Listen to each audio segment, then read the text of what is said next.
So certainly our models show that if you have this shift towards cleaner fuels, then the government, which relies on, I think, almost 25% of its revenue currently from fossil fuels, the coffers of the government will take a hit.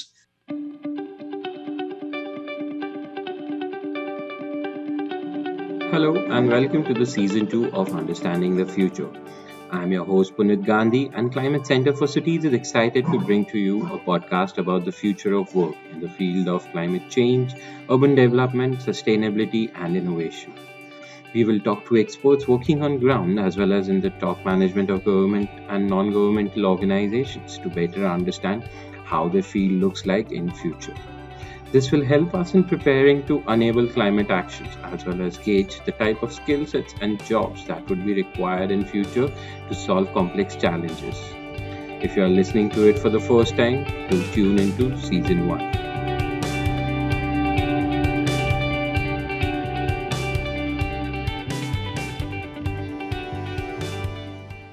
Hello and welcome to the season 2 of Understanding the Future. I am your host Punit Gandhi, and today we have with us Ms. Ulka Kelkar. She is Director for Climate Program at the World Resources Institute, India. And she will help us understand about the low carbon pathways for India. Welcome to the show, Ulka. Thank you very much, Puneet. Very nice to be here on your podcast. My pleasure. With this episode, I would like to straight away jump into that. Now there is a lot of conversation going around across the world on carbon neutrality. While India, as of date, does not have any concrete plans on those lines, but we are taking up low carbon pathways. And to give context to that, what are some of the major carbon intensive things that we need to control as a country, as well as what are some of the pathways that we can take which are low carbon? Right. Thanks, Puneet. I think the question that you've asked is a very, framed very correctly, because you said that India is already doing a lot of low carbon things. So in some sense, when we say low carbon, lower than what? Lower than what would have been this trajectory had we not made any efforts at all. But we are seeing that India is doing a lot of investment in renewable energy. Every day in the news, there's something about how solar power is booming. Every day we are hearing about how electric mobility is coming up. So certainly we are already making efforts to adapt to move to a lower carbon pathway than we would have had these policies not existed at all. However, is it enough? And can we do better? And if we do more, will it come at a cost? Or will it, in fact, bring additional benefits in other walks of life as well? That is really the philosophy behind exploring low carbon pathways for India. The second aspect of this is that, we are not something that has to happen overnight. These low carbon pathways unfold over the period of several decades. So we have time. It is a transition that needs to start. The sooner it starts, the cheaper it will be for us, and the sooner the benefits will start coming for us. But certainly it is something that we can take our time to adjust to new technologies, to bring in new policies. And why are we doing all this? We are doing all this because climate change is emerging as a really big challenge for the world. This year in particular has seen some very unprecedented extreme weather events. In India, we have had always floods, droughts, cyclones, but the rest of the world is also woken up very harshly in this year with extreme floods in Europe, extreme heat waves in North America, and wildfires. So more and more, there is this feeling that we need to advance more rapidly towards a zero carbon world. And by zero carbon, we mean that even if we emit greenhouse gas emissions to run our cities, to drive vehicles, to manufacture goods, we should find ways to remove as much as we can out of the atmosphere, could be by planting trees or other technologies. And as much as possible, we reduce the amount of fossil fuels and look for other sources of energy, cleaner sources of energy. So the idea of a low carbon pathway is not that we stop growing, but that we grow with cleaner fuels or cleaner energy sources. So the question then is, what should India do? India is a booming economy. It's a growing population. Cities are dynamic places where people are, hoping to work and live and thrive. What do we need to do in this kind of situation? I would say three things. One, our electricity needs to become cleaner. We are already on the pathway to that, but we are still using a lot of other fuel sources for energy. We need to electrify more and more of these sources in our buildings, appliances, industry, as well as transport. The second thing we need to do is that as these cities grow, as they develop, we could have plans in order for these cities to be more compact, more efficient, and to provide the services that the urban population needs in a way that uses less rather than more fossil fuels and generates greenhouse gases. The third big piece of this is industry, the private sector. Industry uses a lot of coal, oil, gas, diesel, and more they need to start thinking about switching to this new magic fuel that everybody is talking about, which is hydrogen. And hydrogen that is itself produced cleanly. So I would say these are three of the big pieces: a cleaner power sector, more efficient cities, including urban transport, and third, mitigation in the industrial sector. But clearly, it's easy for me to say these things. Each of these involves many very complex pieces of technology, policy, behavioral change. So let's talk about it more during this podcast. No, that sounds great, and yeah, I do agree. Let's break down each of these segment and better understand all these things and all the components of these segments as well. So let's come to the electricity part. We are talking about green electricity, and predominantly, India again was one of the countries which did a lot of initial installation of wind. Now it is doing of solar. So we are increasing good amount of electricity from the renewable energy.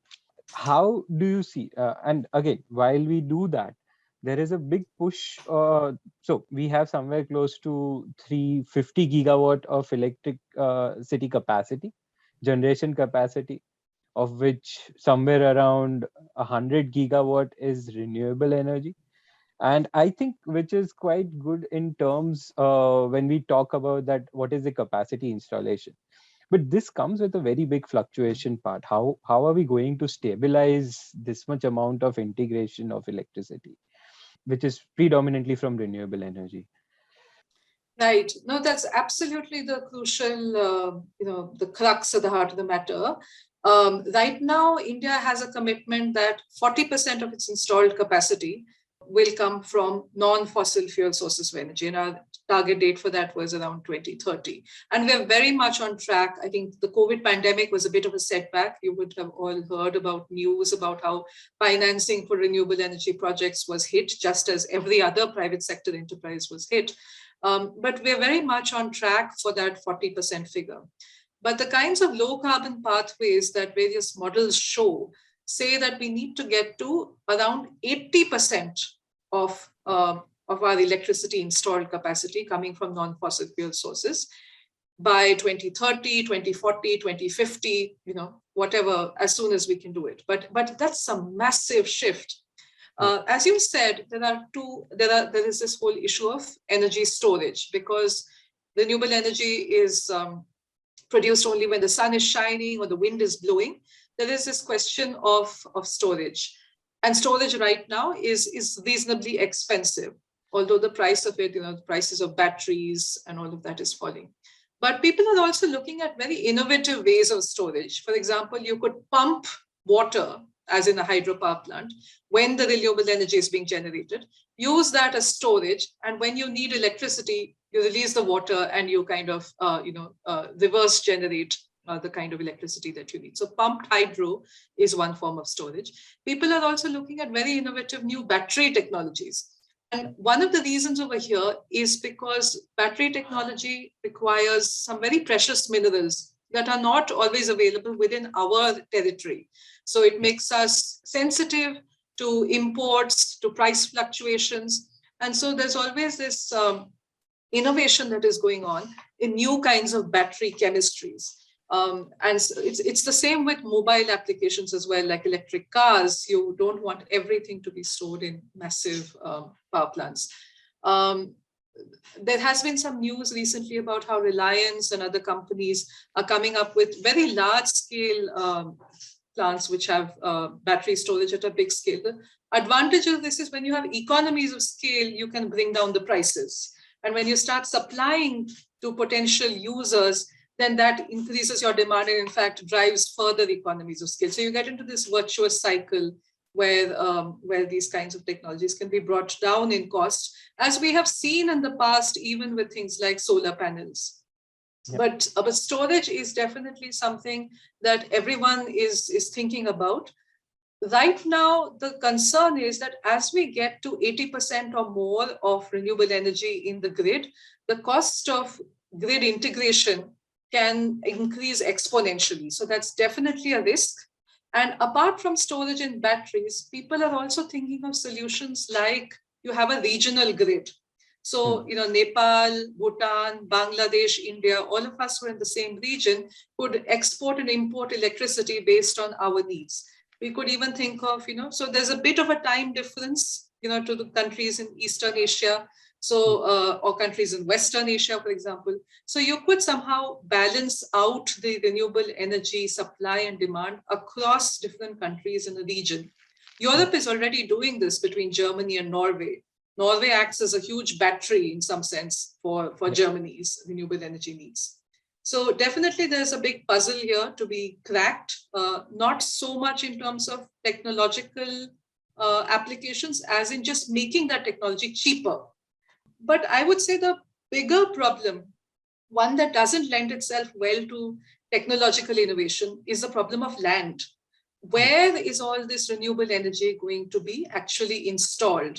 If you're going to have large-scale solar plants or wind farms, where are they going to be actually installed, given that our land is very precious? We need it for farming, we need it for water conservation, we need it, of course, for our cities. So that's actually a more complex problem, one where policies and governance and community involvement become very important. I mentioned also in in the early part of this podcast that we need more hydrogen, and that hydrogen needs to be produced through cleaner sources. So again, massive increase in demand for renewable energy that has to be generated from the land. I would argue that we need to give more boost to rooftop solar photovoltaic. It's not going to solve the problem, but certainly there is an untapped potential there, which if we increase or accelerate our support for rooftop solar PV, it will take off some of the pressure off the land. Otherwise, we are definitely looking at things like mixed uses, agroforestry, for example, where you can sequester carbon but also do farming. Similarly, we can think of some uses where you have solar parks, but you can also do grazing. So somewhere we have to become very intelligent and inclusive about the use of land, so that this low carbon transition is also a fair and equitable transition. No, I absolutely agree. And I really like one point that we really need to focus on rooftop solar as well, because coming to the second point that you had mentioned about making cities more efficient, one of the biggest advantage we see of rooftop solar is that it reduces the building temperature, which in general is a bigger benefit in itself, because you're using less electricity. You will see hopefully a lower urban heat island effect, which again is better for the city. So let's, I think we'll again come back to this topic in a wholesome manner with other topics. So with cities, one of the two major things I see as energy is, one is transport sector, which is energy intensive, and another is building sector. Now, when we talk about building sector, we are talking about steel and concrete predominantly, while we are taking up a lot of green building ideas which help in reducing the day-to-day usage of electricity, waste, and water. How can we make sure that the embodied energy in this whole sector can also be reduced, and the manufacturing, the recycling can be made much more accessible? You're absolutely right, Puneet. A lot of the early focus has been on energy efficiency improvements in the building sector. So, for example, using more energy efficient appliances like LED lights, conserving electricity. But really, the big hidden part of the problem is material efficiency, and the fact that every ton of cement or steel or glass that is produced for our buildings leads to a lot of greenhouse gas emissions, not only in the fuel use or the energy used, but in the industrial process itself. So just the very chemical process that is involved in manufacturing of cement or steel has this emissions associated with it. And we don't have very good technologies right now, which are cleaner substitutes. There are some R&D stage kind of solutions in countries like Sweden for the steel sector, but really there isn't too much right now. So I would say that the next 10 years must be one of innovation, of technological partnerships between the Western countries and developing countries like India, because we do need to come up with these solutions at scale for these industries, which don't really exist right now. So on the energy efficiency side, on the fuel switching side, we can do a lot. But on the material efficiency, as far as processes are concerned, there is still a lot of ground to be covered. The problem that in India, which is a slightly unique problem for India, is the predominance of the informal sector in our industry. So every large company which may be able to access these new technologies also has an entire supply chain of micro, small, and medium enterprises who find it much harder to upgrade to cleaner technologies. So they may lack the finance, or they may just not have the people in order to consider these improvements. It's really they're more in survival mode rather than in looking at these technological upgrades. So the leading companies have to play the role of hand-holding the MSMEs in their supply chains. There is a huge amount of untapped potential there, even on the energy efficiency side, that they can help these companies to adapt to. And the important thing for these, the important motivation for these companies, these smaller enterprises, is that it will help them tap new markets, because countries in Europe and North America are already looking for cleaner products. So it's something that will actually help these companies thrive and become more resilient. On the transport side, again, there is a much less talked about hidden problem, which is the issue of freight. So you spoke about cities, but we have so much goods traffic traveling between cities. And over the decades, we have switched from using the railways to using road trucks. And that's the component that is really projected to increase enormously in the business as usual scenario. And just yesterday, there was some news about an electric vehicle long distance truck that can, that has the range of 200 kilometers, even fully loaded. So we need more and more innovations like this, which are suited to our road conditions, to our temperature conditions, as far as batteries are concerned. And in all of this, whether it is the building and construction sector or whether it is the freight sector, we have to remember how many people depend on these for their jobs. So the construction sector is a huge employer in India.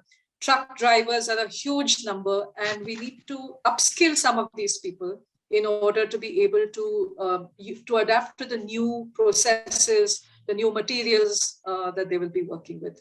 So I would say that both the issues that you spoke about, transport and buildings, there is an easy, doable part for which we have technologies in hand, but we need the right policies to incentivize shifts.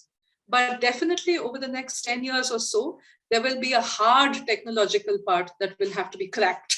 And the sooner we kind of start thinking like that, the sooner we channel the energies of the private sector to see the opportunities that are there, the faster we can progress along this pathway. One more point I'd like to add, maybe on the city side, which is that, I spoke about technologies and I spoke about policies to incentivize, but there is a third hidden issue again of governance, which is that often we have all the pieces in place, but they don't work well together. So we need some kind of systems that integrate people, officials working in different departments and help them to work together. So you mentioned, for example, the urban heat island effect, right? But if we are not requiring our building codes to take this into consideration, or if we are not recognizing that we should not build on floodplains, then the kinds of extreme weather events that are hitting us will only worsen in impacts. So we need ecological zoning considerations to come into urban planning processes. And that's where perhaps we need we need these relevant agencies to become more nimble and to be able to work with each other and to use cross-cutting expertise. So this is not a matter of technology. It's not a matter of policy incentives. It's a matter of improving the governance systems to become more nimble and more responsive to climate change considerations. Yeah, I do agree that there are two very important parts about how technology and behavior change would also be required over here to facilitate the whole process. And while you're talking about freight, the whole logistics supply, I feel, has increased so much with the upcoming of apps as well, which helps you get anything anywhere from anywhere in the world as well, not just in your city. Absolutely. Which is just putting more pressure on our own resources of every kind. Now, while that happens, and you have touched upon hydrogen a bit, and I would like to come to that now as well, because I feel while we are talking about different kinds of fuels, hydrogen can have that kind of impact, which can at least try to take off some of the load from existing fossil fuels.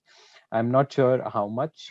Again, I was reading up, and I'm not sure if this value is correct or not, but currently in natural gas, you can mix up to 20% of hydrogen or something. Not sure if this is a right figure or not, but that is still a good amount of emissions that you're reducing. So what is the major complexity that we are looking at when we are talking about hydrogen as a fuel in all these ecosystem ways? Right. So the thing with hydrogen is that if you look at any kind of modeling that tries to predict these low carbon pathways for India, hydrogen is definitely there at the heart of it. So there are two things here. One is, as I mentioned earlier, we don't yet have the technology at scale.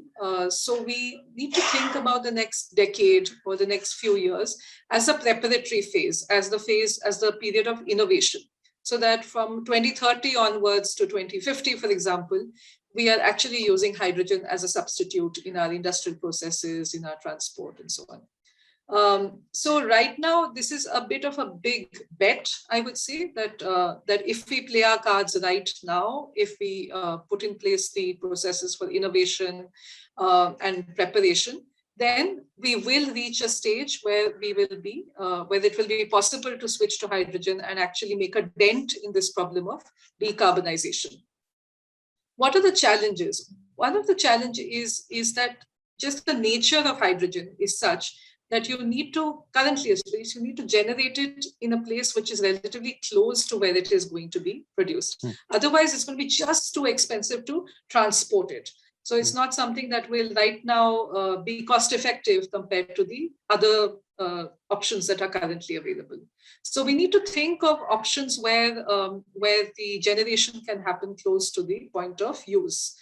The second aspect is one of quality. So some experts say that the hydrogen has to be very pure, of a standard that is really pure, especially when it needs to be used in mobile applications. So there again, we need to put in place the kind of supply chains that don't currently exist right now. I mean, the closest that we have is the natural gas supply chains that you mentioned.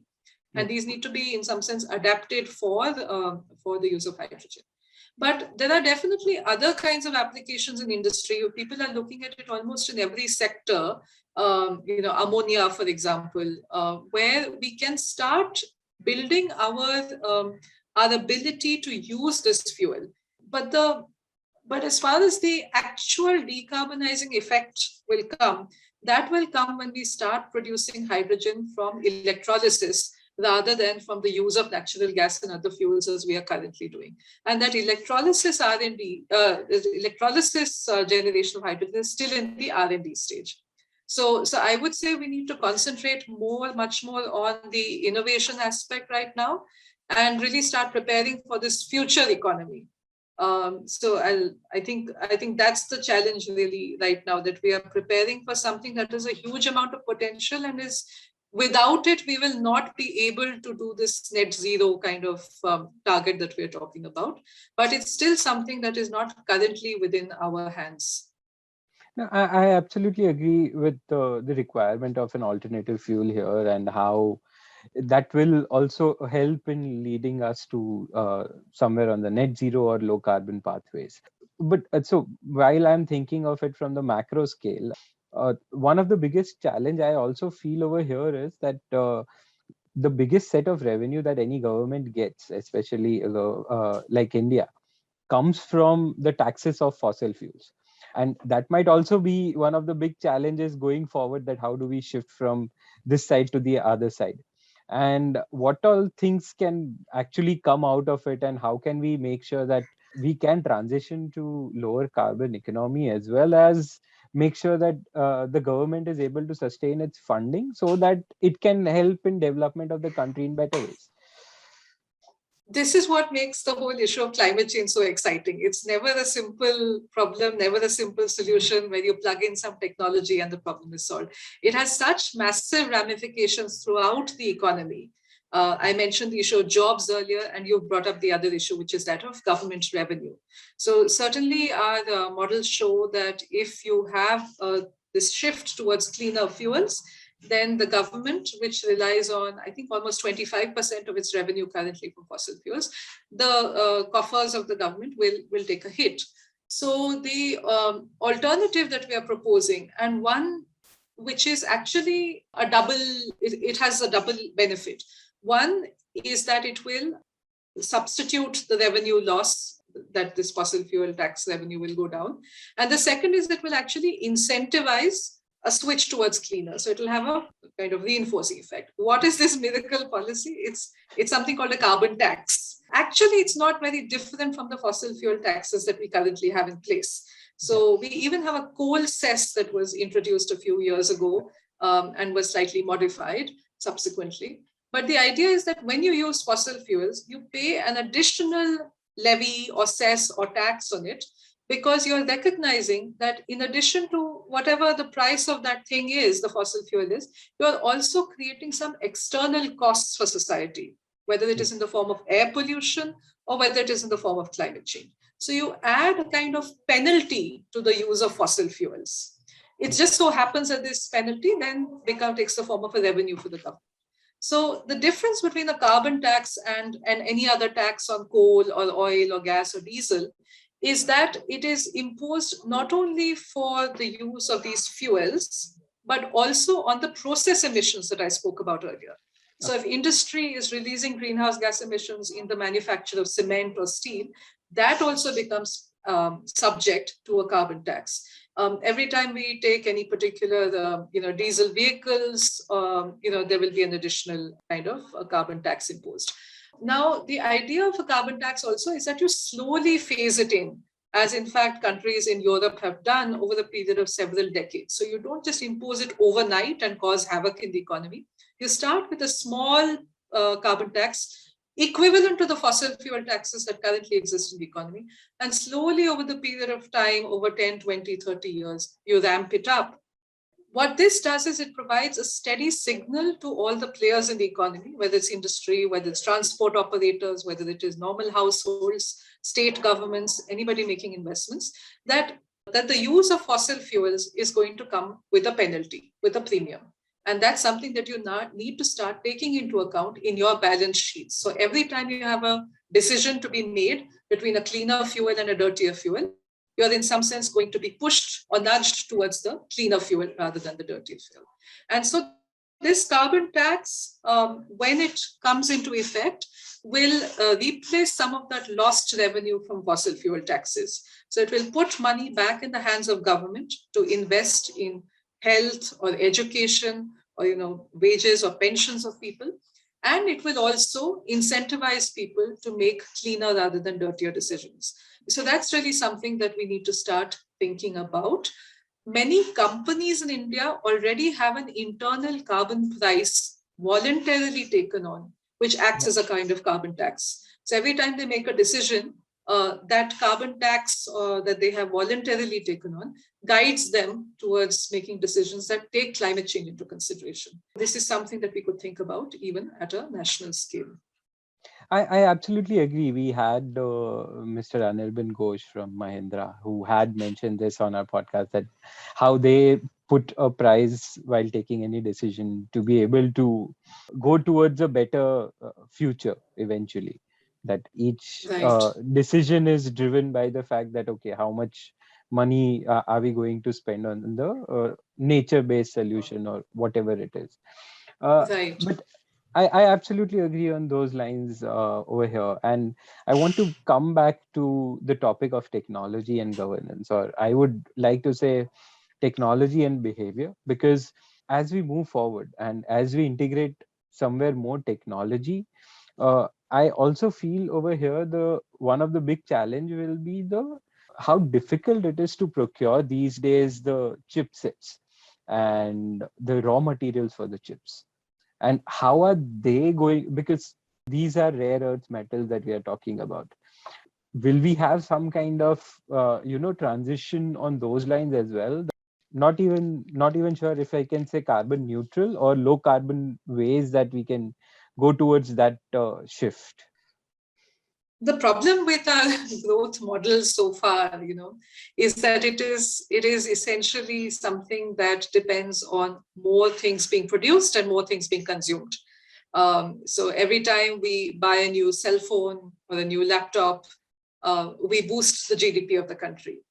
We spend, and we also use more resources. So every time a new device is manufactured and purchased, it has, as you said, these precious minerals, all kinds of other materials that go into it, and the energy and the embodied carbon that goes into its manufacturing. So clearly, what we need is some kind of understanding that consumption needs to become more sustainable. And this is particularly true of the countries in the West, as well as those of us here in India who are among the richer, the better off people, right? The majority of our country are not people like us who can afford to, have this kind of conversation with headphones and laptops and the latest of technology. So certainly sustainable consumption is very important. Can we reduce our consumption to what we need rather than what we think we should have? But the other part of it definitely is one of recycling, the circular economy that you mentioned earlier. Yeah. So in all of these manufacturing processes, and as we rely more and more on battery storage, on these kinds of electronics that go into our renewable energy or electric mobility, certainly we need to take this much more seriously than has been done, because the scale of the materials that are going to go into these devices and applications is just going to spiral like anything. So now is the right time to put in place a circular economy, which sees this almost like as a security issue.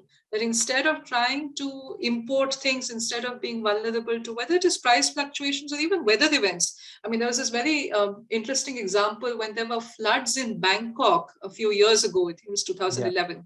The GDP of Japan went down by 4% in that quarter, because that particular location in Thailand was providing all the hard drives for all the laptop makers, Sony and whoever else that were located there.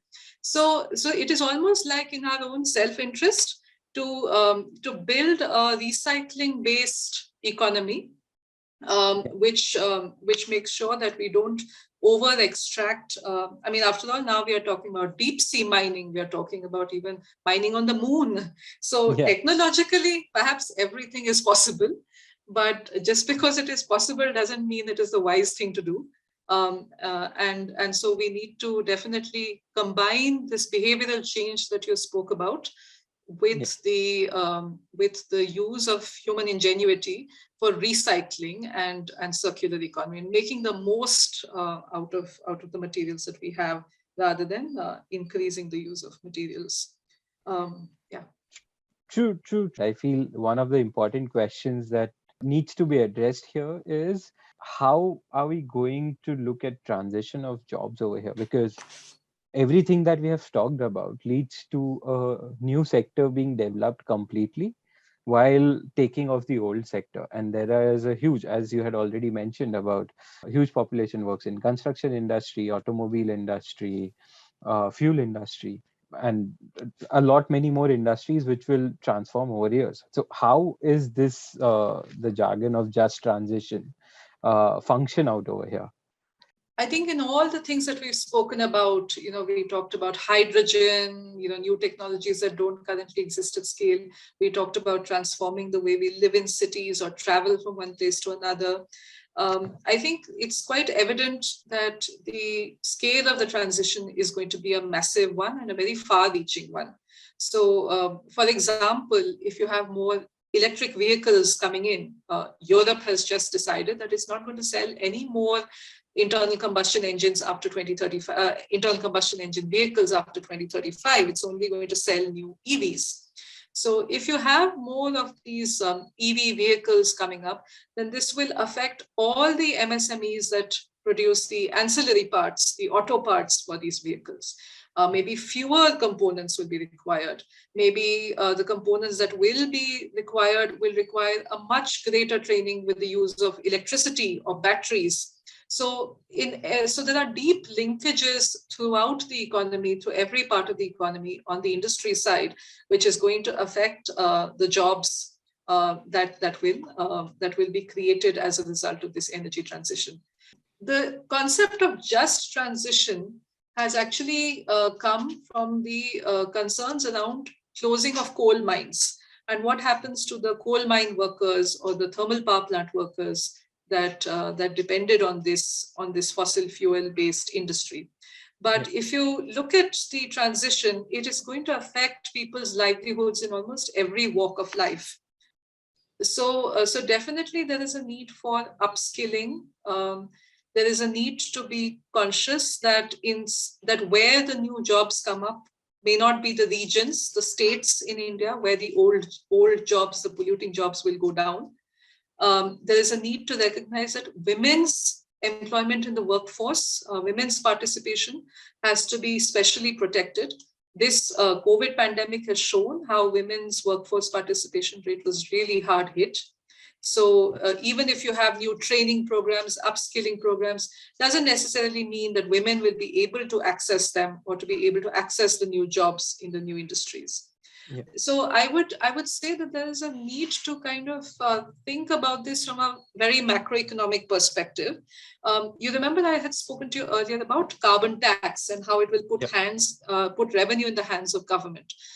What we also need with carbon tax is a recycling of the revenue back into the hands of the people, poor people who need it the most.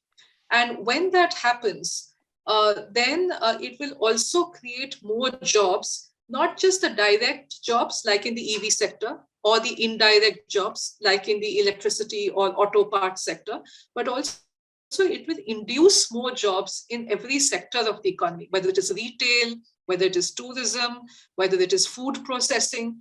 So what happens is that these new investments that we are talking about, like hydrogen, and these new policies like carbon tax, put the economy on a path of greater growth and more jobs being induced. So overall, the story is a good one. It's a future to look forward to.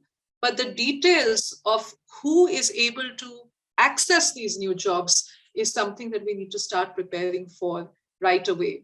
So skilling is certainly a very important part of it. But once you skill people, there should also be jobs waiting for them to access with their new skills. So the timing of the transition is an important one. In sectors like renewable energy and electric vehicles, we are seeing the transition happen already. As we speak, we are seeing these transitions happen. But there will be other transitions happening in the steel sector, in the cement sector, in the buildings and construction sector. Maybe they will start a little later, but there is also the need for the stakeholders in these sectors to start preparing for upskilling and strengthening the workforce. Finally, however, we will have to be prepared for the fact that there will be gaps. There will be people who may not be able to access these new jobs or the skills. And what we need is safety nets. In India right now, MNREGA is the only really large-scale formal safety net that we have in the country. But we need other kinds of safety nets as well as more dialogue with trade unions, workers' unions, MSME associations, and other such representatives, so that we can make sure that no one is left behind. I agree with you over here again, that I do feel that yes, while there is one sort of safety net already in place, but with how transition is going to come in sooner or later, we would require more of such safety nets to be able to transition will also help people in a better way, that they can shift from one job to another, upskill themselves in the between somewhere, and hopefully be able to contribute to their family and society again. So coming to the last question that we generally ask is, what kind of different skill sets will people require, or the youths of today require, to be able to work on different kinds of policy development over here? Because we are looking at a macro picture specifically on this podcast, or policy development, or on the lines of economic models that would have to be developed for growth of the country over here. Thanks. That's a really good question. I think it's very hard to predict the future, right? When you're talking about 30 years ago, we didn't have many of these industries and these things that we have talked about today. Our cities look very different. So it's easy for me, people like me, to make predictions. Doesn't mean they'll necessarily come true. But I would say it's a very exciting time to be working in this field, and it's only going to get better in terms of the opportunities. So I would say that in almost every field, there is an opportunity to deepen the sustainability aspects of whatever that field has traditionally dealt with. I'll give an example from finance.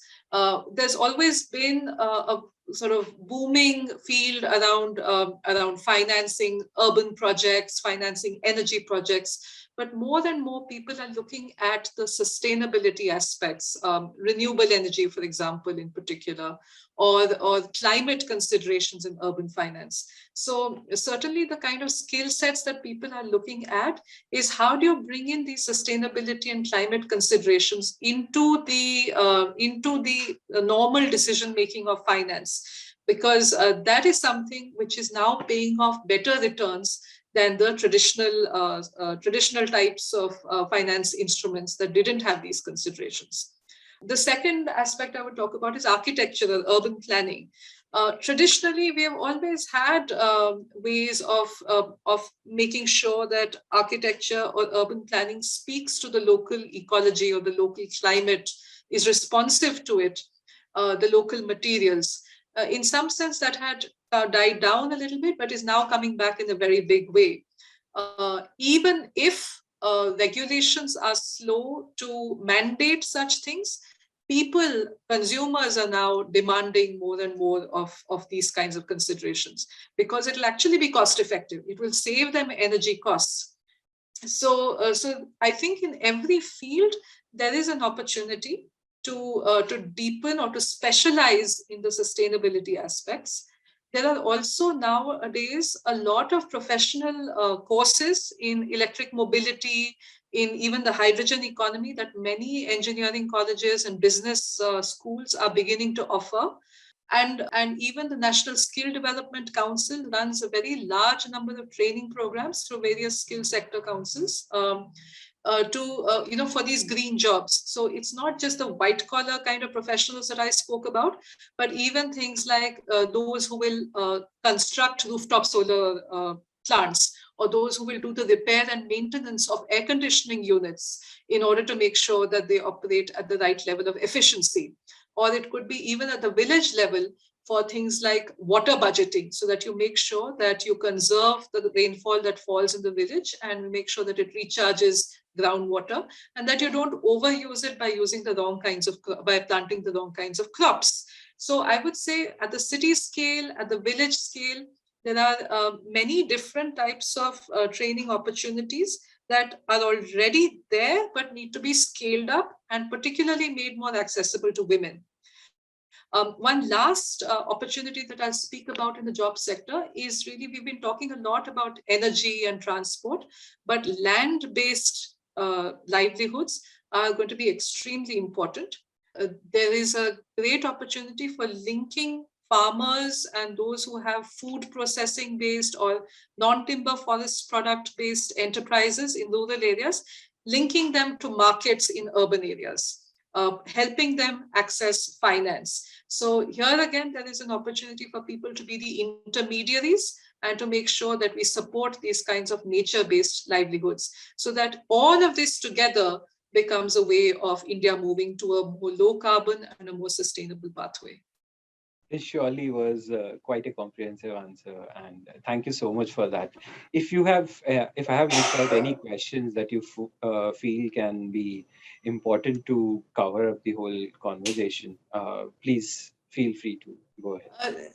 Just to say that so much else is changing in our world, right? We spoke about new jobs from a low carbon perspective, but there will be much more impacts from just greater moves towards automation or greater moves towards capital intensity or technological intensity. So whether we like it or not, whether we get onto this low carbon pathway or not, there are going to be job losses and job gains in various sectors of the economy. The United States, for example, is already talking about driverless trucks. In India, our labor, our workforce, our people are really our biggest strength, but we will need to protect them from these various other forces of change, globalization or automation. I would say that the low carbon pathway, in fact, opens up new avenues for innovation, that if we get onto this at an early stage, we'll be able to exploit, to tap new opportunities, tap new markets, and actually become a major player even in the trade landscape of the future. Thanks. Thank you so much, Ulka. This was absolutely wonderful talking to you and understand this on a completely new scale. Thank you so much. Thank you. I really enjoyed our conversation. Thanks for asking tough questions to which there are no easy answers. But I think as long as we, things like the CQ podcast are facilitating this kind of conversation and dialogue, I think together we can make wise decisions and put in place the right kinds of policies. So thank you very much. I absolutely agree with you with that I think everyone will have to ask tough questions and everyone will have to work on it together to be able to develop some sort of synergy on future pathways. Thank you.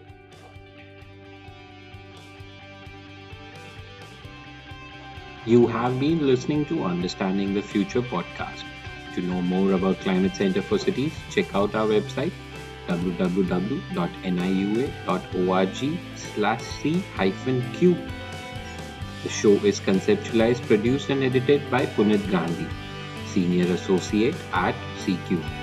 You can now subscribe to our podcast on your favorite channel, which can be accessed through the credits. Also, don't forget to follow us on our social media for more updates. Do share your reviews with us and help us spread the podcast to your friends and colleagues. Do write to us if you would be interested in learning about any specific topics. Thank you and stay tuned for our next episode.